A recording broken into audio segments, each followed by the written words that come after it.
Wah, kasus satu ini mungkin harus jadi perhatian para ibu-ibu rumah tangga saat sendiri di rumah.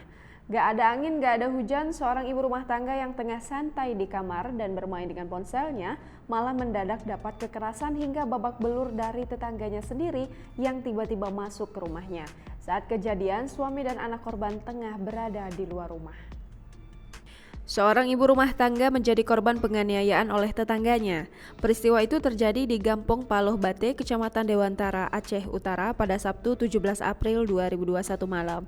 Saat kejadian, korban sedang berada di rumah sendirian. Pelaku datang langsung menganiaya korban. Wajah korban ditinju dan mulut dibekap.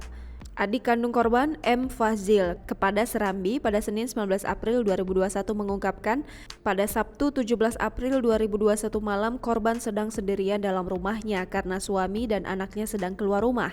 Saat itu Nuriani sedang tidur dalam kamarnya sambil bermain ponsel. Tiba-tiba tanpa diketahui pelaku D memasuki ke dalam rumah korban dengan gelagat aneh. Hanya saja Nuriani sempat tak curiga dan menghiraukan kedatangan tetangganya itu.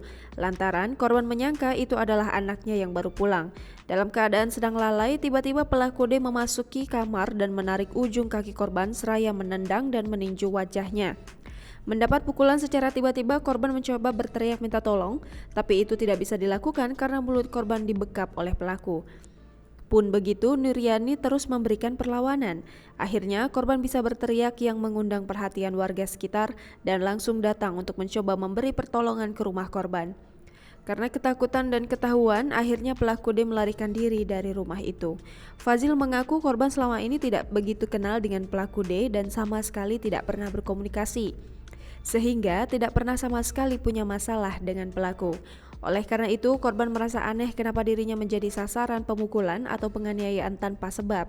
Atas kejadian tersebut, keluarga korban meminta aparat penegakan hukum agar segera menangkap dan menghukum pelaku dengan hukuman yang setimpal.